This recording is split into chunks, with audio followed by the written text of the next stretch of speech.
June 2019, Akron, Ohio. A horrific murder occurred the afternoon of June 19th at a storage unit. Michael Olson, aged 35 at the time of the murder, brutally raped and murdered Catherine Wolfarth, aged 68 at the time of her death. Catherine Wolfarth, also known as Mary Kay, was described by friends and relatives as a very friendly person with a beautiful spirit who could rarely be seen without a smile on her face. She was able to enjoy the smallest pleasures of life. She worked in Akron as an antique dealer and was well known in the community. Those close to Mary Kay said the last time they spoke with her was June 17th, since when she seems to have vanished off the face of the earth, which was not like her at all. She could not be contacted at all by friends and family, and she also missed 2 days from her store, which aroused huge suspicions that something was very wrong. Hi, what's going on? And her sister has been missing for just about 48 hours. Okay. And there's no sign of her, her car. She didn't feed her cats. Her cats are everything in the whole wide world. Yep. Can't find her. I mean, we've checked the house, we've checked everything. Yeah, she's not at any local hospitals because we were called out Yeah, I yesterday. did that this morning. I checked the jails. Okay. She's not there. She doesn't do this. She plays Pokemon and meets all kinds of weird people playing Pokemon, and I don't know if that could have anything to do with it either. Either way, she's missing. We can't find her, and we are at a loss. Not good. No medical issues. I don't know what information there. You guys need this part. Yeah, George. Any idea where she'd go? Here's the only thing we can piece together. She had called her sister and left a message that she had a handyman that could do work for her, and he could come to Pennsylvania and work for her and stay in her house.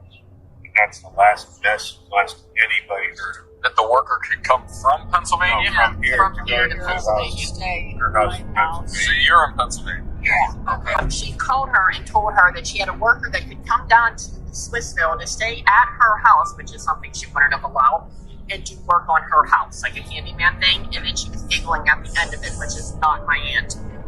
Did he give you this guy's name or anything? No, that's nothing. Hey, listen, I understand it's very stressful. Yeah, we'll get the report done. We have about 2 hours to get it uploaded. We'll go from here. If you guys have any questions, you can call back. If you guys come back and you check the house, and you think she might have been here. You're so good. Yeah. Okay, guys. Yep. Officers were able to make significant progress thanks to a worker from a nearby storage unit. He told police that surveillance cameras captured some very strange images in Catherine's box. Akron Police Fire, Stephen R. Good morning. My name is Craig. I work at Leslie Floor Sandy. Yeah. We have rental units behind our building. And there is a lady that has been missing. I don't know if a report has been filed. Okay. Her name is Katie Wolford. My reason for calling is that her rental unit has been entered by another individual. We have it on surveillance tape. Okay. And to my knowledge, that individual has no permission, reason, authority to go in there. Okay, so Katie how do you know she's missing? Well, her partner, a man by the name of Dave, they both rent units from us. And he came in Monday evening, asked Richard, the other fellow that's here, if he had seen Katie Wolford. And Richard said no. And Dave came in again this morning, and I started looking for the security tapes that we've got, and I found this individual going into her unit. The police went to investigate this lead. Thanks to this wonderful man, who was of great help in catching the killer as soon as possible, the police managed to find incontrovertible evidence for the arrest of the individual. They were convinced they had caught the killer after seeing the following images. In the beginning, you can see Katie cleaning her box, and the car parked in front of her. After a few minutes, you can see how an individual from the box in front of her approaches.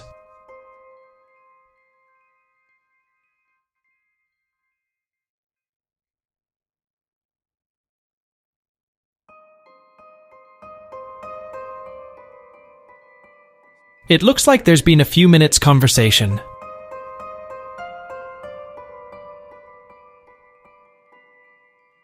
Katie continues her routine, but this individual continues watching her.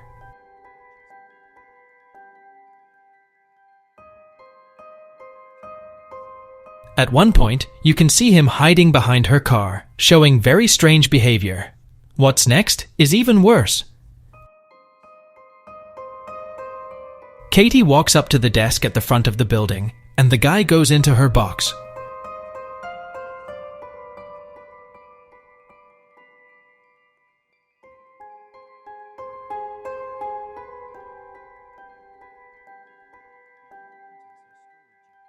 Once inside, it looks like he is sitting on High's prey. After a few minutes, Katie comes back and enters her box.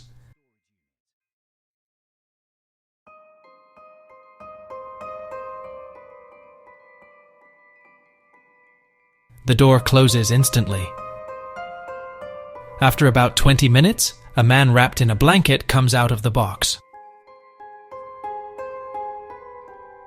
After changing clothes, he goes straight out to Katie's box, cleans through the items, gets into her car, and drives off. Katie never leaves her box. The individual returns the next day, bringing a large trash can, and enters Katie's box. After a few minutes, he moves his car to make room, and moves something with the bin from her box to his box.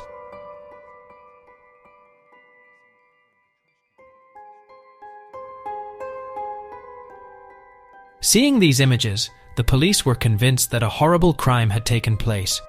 Police instantly received a warrant to search both speakers, during which time the unit manager recognized the individual as Michael Olson.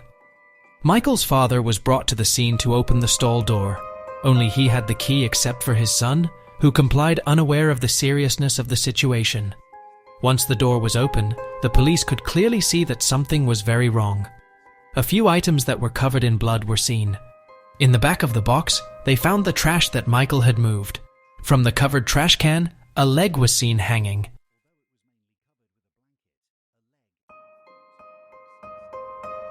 Upon examining the body, police confirmed that it was the body of Catherine Wolfarth.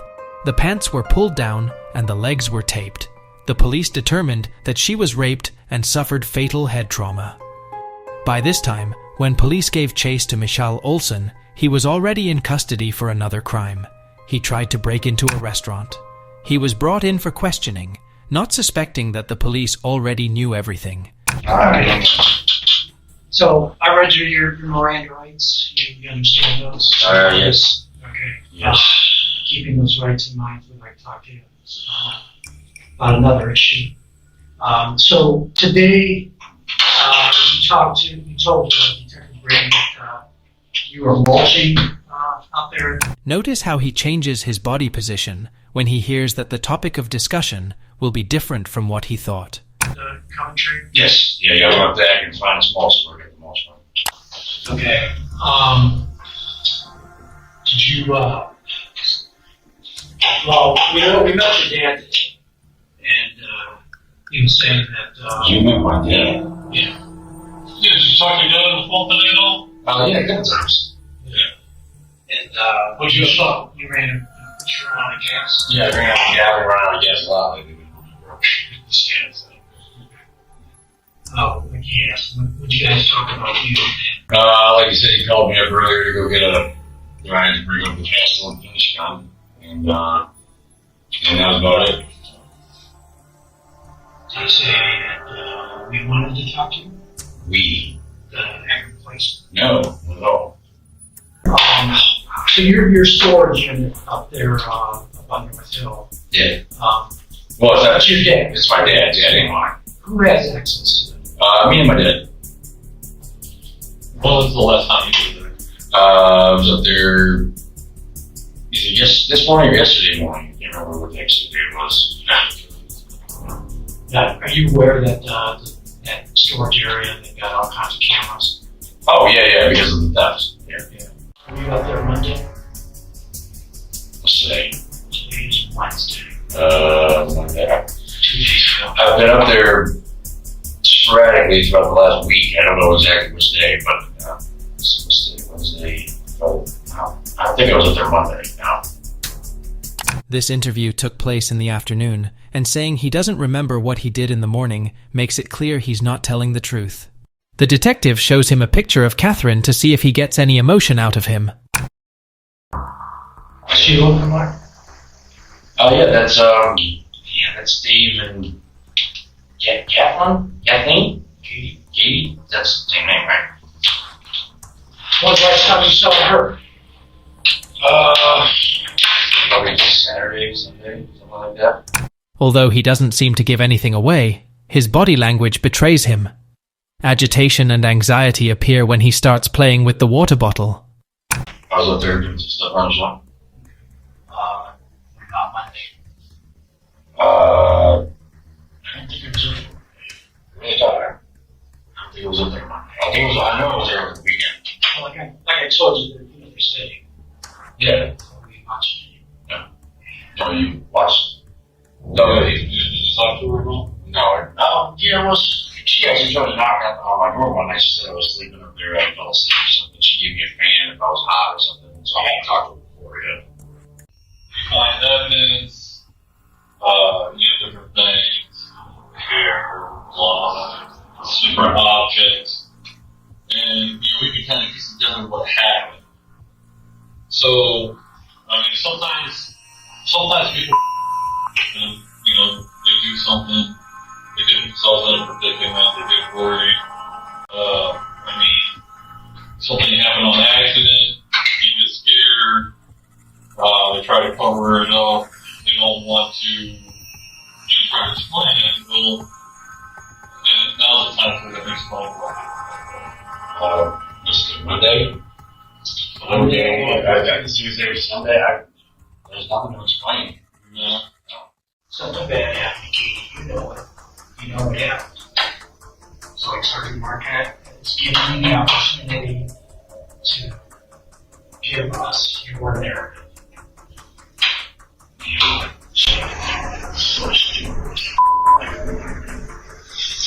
What happened?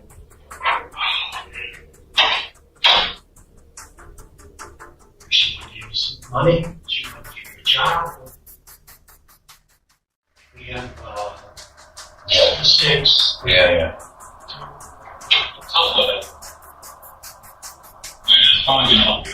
I mean, you can't feel good holding this up. No.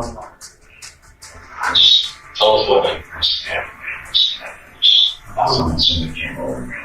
My ex-girlfriend, dude, she was a downfall. It's not she was the one who hold a gun to me and my ex-girlfriend, but she made me a different person with her toxic narcissistic traits. I was mentally, verbally, emotionally abused. Just snapped. He said something about my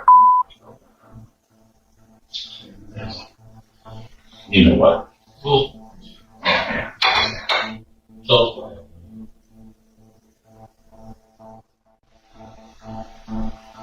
You know what? You just didn't want to say. And that's just like, well, this is your narrative. This is your chance to say for your story. Yeah, well, I just. Are you just a cold-blooded, No, I snapped. homicidal maniac? Not at all. I Just just. heat of the moment. Heat of the moment. And you're snapped. So take us through it, man. Yeah, I'm just. Over there, here on the head. That was it. What you know, yes. Like a metal pipe, walking stick, Something. what? No, it's actually a piece of the fireplace. I just saw it, grabbed it. What you did, her you?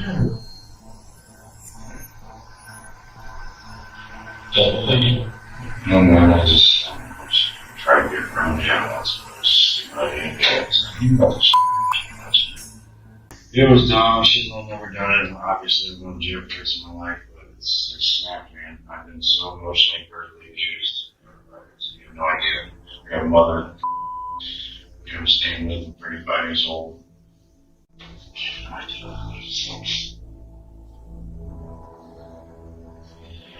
So there's my narrative. I've been a good person my whole life. I just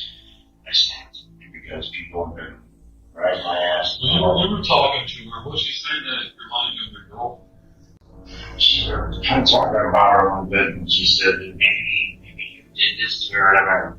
So she was blaming you. I never did any of that. I just snapped, and smell. They just didn't smell like that. Every time I smell like bullets.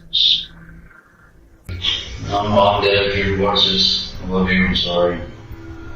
She's never done it. Snaps. Snaps. Even after the evidence, he pleaded not guilty in court, but rest assured, for such a brutal crime, he received a similar punishment.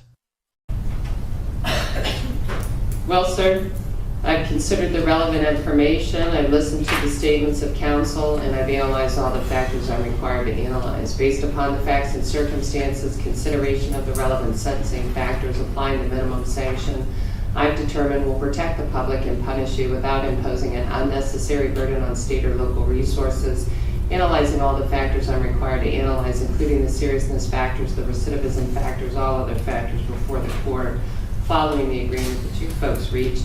As part of that agreement, it's been stated very clearly on the record by both the state of Ohio, by Attorney O'Brien, and by you, Mr. Olson. The agreement was that you would serve a period of incarceration without the potential of parole or any other type of release. On the conviction of aggravated murder, you will be sentenced to a life sentence without the possibility of parole. On count 5, the court is going to impose a sentence of 18 months. Count 4, 18 months. Count 3, 12 months. Count 2, 11 years. Those sentences will be served consecutive, not concurrent. Anything else? Nothing further, Your Honor. All right, thank you. The court is in recess.